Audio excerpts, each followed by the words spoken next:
Greetings students, I hope all of you are fine at your home. Students, we are starting our new video, exercise 6.2 से related है ये video आज की।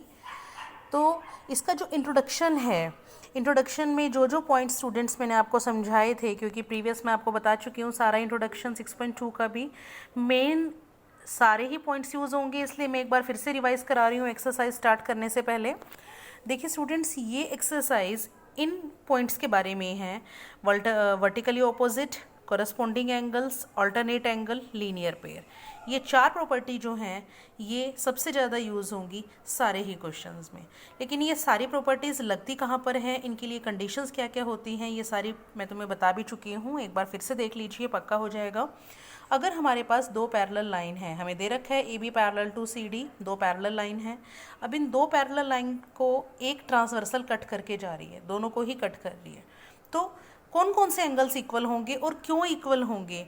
अब देखिए, जब दो लाइन आपस में कट करके जाती हैं तो ये 2 और 3, 1, 4 ये कैसे एंगल होते हैं? Vertically opposite. ऑपोजिट एक दूसरे के विपरीत, ऑपोजिट, तो ये वर्टिकली ऑपोजिट एंगल हैं ये वाले पेयर्स। अब ये ट्रांसवर्सल अगर कट करके जा रही है तो देखिए एंगल 4 और एंगल 5, यानी एक इस तरफ का और एक इस तरफ का, ये दोनों एंगल इक्वल होंगे, इन्हें हम बोलते हैं ऑल्टरनेट एंगल्स। इसके साथ साथ 3 और 6 भी इक्वल होंगे।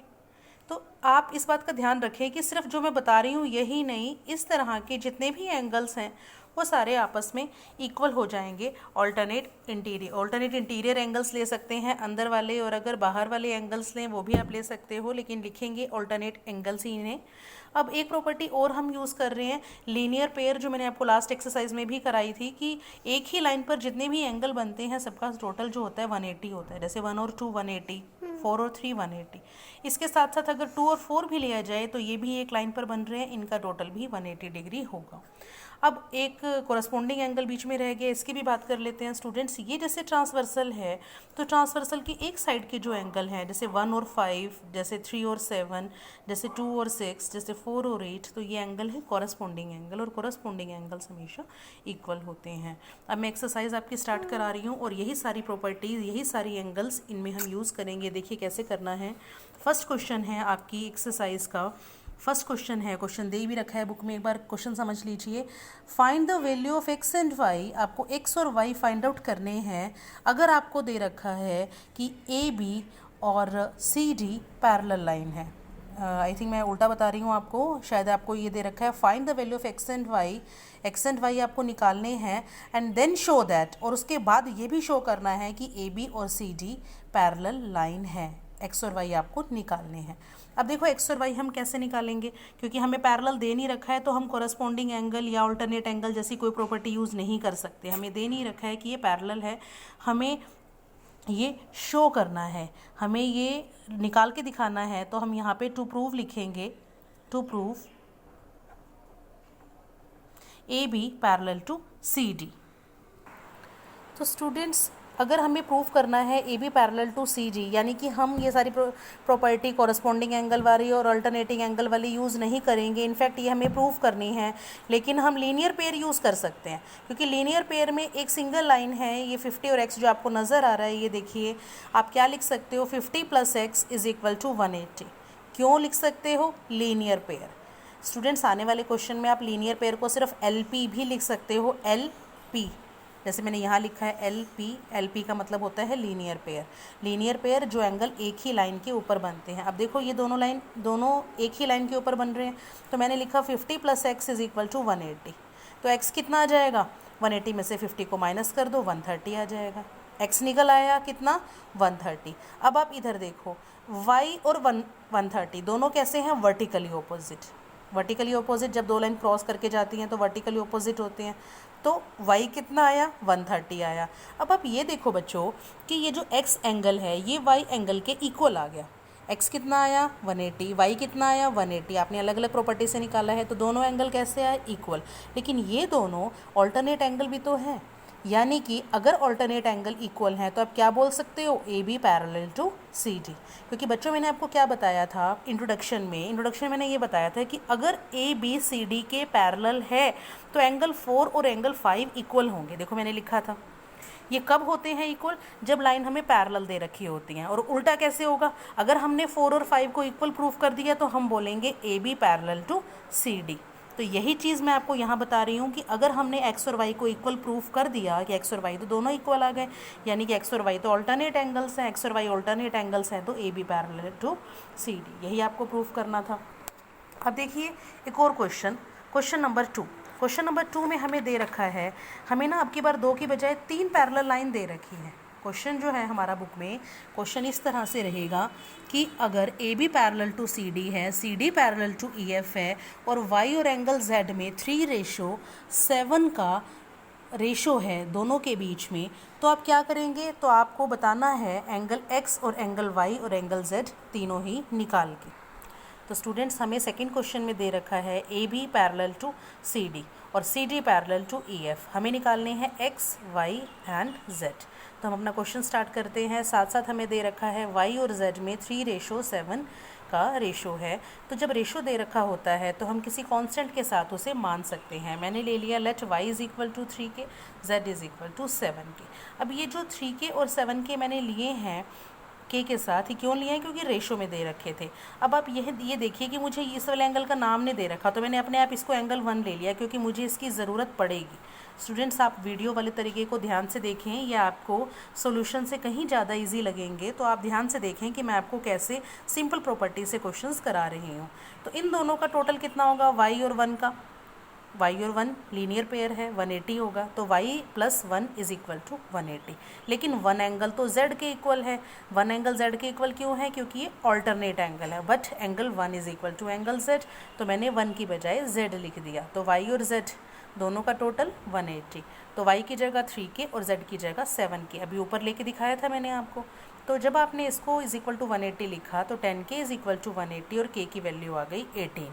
आपने के क्यों निकाला? क्योंकि आपको वाई और जेड चाहिए थे, तो वाई निकाल दिया, के की वैल्यू 18 पुट करके कितना आया? वाई इज इक्वल टू 3 के था तो 3 इंटू 18 और जेड इज इक्वल टू 7 के था तो 7 इंटू 18, तो दोनों आपकी वाई और जेड की वैल्यू निकल आई। अब बच्चों देखो वाई की वैल्यू आपने निकाल दी, लेकिन आप ये देख रहे हो कि एक्स और वाई ये दोनों एंगल कैसे हैं? एक के साइड के एंगल्स हैं, एक के साइड के एंगल्स हैं दोनों। और एक चीज़ और आप देख सकते हो यहाँ पे कि A B parallel to C D parallel to E F, तो ए बी और ई एफ भी पैरेलल हैं। एक और आसान तरीका देखो मैं आपको बता रही हूँ कि आप बीच वाली लाइन को मत देखो, आप इस लाइन को मत देखो, इस लाइन को नहीं देख रहे हो। अब देखो ध्यान से ज़रा कि A B parallel to E F, तो क्या एक्स और जेड इंटीरियर एंगल्स दिख रहे हैं आपको? तो आपने यही लिखना है angle X is equal to angle Z, दोनों इक्वल आ गए, इज इक्वल टू 126। कैसे एंगल हैं ये? Alternate angle. तो एक्स की, वाई की और जेड की तीनों ही वैल्यूज़ आपने निकाल ली। ये था क्वेश्चन नंबर 2। एक दो क्वेश्चन और कर लेते हैं इस एक्सरसाइज के, ताकि आपके लिए करनी आसान हो जाए अपनी नोटबुक में। क्वेश्चन नंबर 3 में आपको जो पॉइंट्स दे रखे हैं पहले वो पॉइंट्स लिख लेते हैं। A B parallel to C D दे रखा है, E F perpendicular to C D, ये लाइन सी डी के परपेंडिकुलर है, ये भी दे रखा है। और जी ई डी 126 ये भी दे रखा है, जी ई डी, ये पूरा की पूरा जो है, ये पूरा मेंशन नहीं किया हुआ है यहाँ पे, लेकिन आपको ये पूरा की पूरा एंगल दे रखा है 126 मेंशन है, ये दे रखा है आपको गिवन। फाइंड क्या करना है? 1 2 3, यानी कि ये वाला एंगल, ये वाला एंगल और ये वाला एंगल, तीनों निकालना है। अब बच्चों ये देखो कि ये दो लाइन पैरेलल हैं, तो ये वाला एंगल इस एंगल के बराबर होगा। कैसे एंगल है ये? ऑल्टरनेट एंगल्स, ऑल्टरनेट है। तो एंगल 1 कितना हुआ? 126, क्योंकि angle 1 is equal to angle 3 + 90 ले लो या 126 ले लो, एक ही बात है। तो ये हो गया आपका एंगल 1। अब angle 1 plus angle 2 linear pair है, तो लीनियर पेयर से आपने एंगल 2 की वैल्यू निकाल दी, 36 आपकी आ गई। अब मैं आपको बहुत आसान तरीके से बता रही हूँ, देखो अब ट्रायंगल GFE, ये एक ट्रायंगल है, तीनों एंगल का टोटल कितना होता है? बचपन से करते आए हो, कई साल हो गए आपको करते हुए। According to angle sum property triangle GFE is equal to 180। Triangle GFE का सम कितना होगा? 180 होगा। तो इसमें 3 एंगल है, एंगल 2, एंगल 3 और एंगल F। इसको मैंने F ही नाम दे दिया है, कोई फ़र्क नहीं पड़ता, लेकिन ये 90 डिग्री है, ये आपको पता है। तो आपने क्या लिखा? 36 + 3 + 90 इज इक्वल टू 180। तो एंगल 3 कितना आया? एंगल 3 आपका आ गया 54। बच्चों एंगल 3 निकालने का एक और भी आसान तरीका था आपके पास, अगर आप निकालना चाहते तो 126 पूरा दे रखा है, 126 में से 90 को माइनस कर देते तो भी आपका 3 आ जाता। मर्जी आपकी है, मैंने आपको दोनों तरीके करा दिए, तो आपके तीनों एंगल निकल आए हैं। एक क्वेश्चन और करा देती हूँ, क्वेश्चन नंबर 5, उसके बाद जो 1-2 क्वेश्चन बचेगा वो आप अपने आप कर लीजिएगा। देखिए क्वेश्चन 5 में आपको दे रखा है A B parallel to C D, दोनों पैरेलल हैं, और क्या दे रखा है x 50 दे रखा है, ये वाला एंगल 50 नहीं सॉरी दे नहीं रखा है, x और y निकालना है, ये एंगल 50 दे रखा है। तो आप क्या करेंगे, ये दोनों आपके लिए कैसे हैं, पैरेलल हैं, और ये ट्रांसवर्सल का काम कर रही है पी क्यू, तो 50 और x एंगल कैसे हुए, ऑल्टरनेट एंगल्स, तो 50 angle x is equal to 50 alternate angles आपने निकाल के दिखा दिया। अब दूसरे एंगल्स भी निकालने हैं, तो अब देखो दूसरे एंगल कैसे निकालेंगे, x तो आपका निकल आया। अब इधर देखो ज़रा 126 और 1 ये लीनियर पेयर बना रहे हैं, तो क्या मैं एंगल 1 निकाल सकती हूँ, एंगल 1 मेरा निकल आया, 180 माइनस 127 53। अब आप एंगल सम प्रॉपर्टी लगा दीजिए, एंगल सम प्रॉपर्टी में x plus Y plus 1 is equal to 180, y आपको निकालना ही है, x आपने ऊपर 50 निकाला है, 1 आपने 53 निकाल दिया है, तो y कितना निकल कर आएगा 77। तो ये एक्सरसाइज की ऑलमोस्ट क्वेश्चंस मैंने आपको कराए हैं, जो क्वेश्चन बीच में से रह गए हैं वो आप अपनी कॉपी में ट्राई करिएगा। कोई भी प्रॉब्लम हो तो आप कमेंट करके या व्हाट्सएप पे पूछ सकते हैं। Thank you students.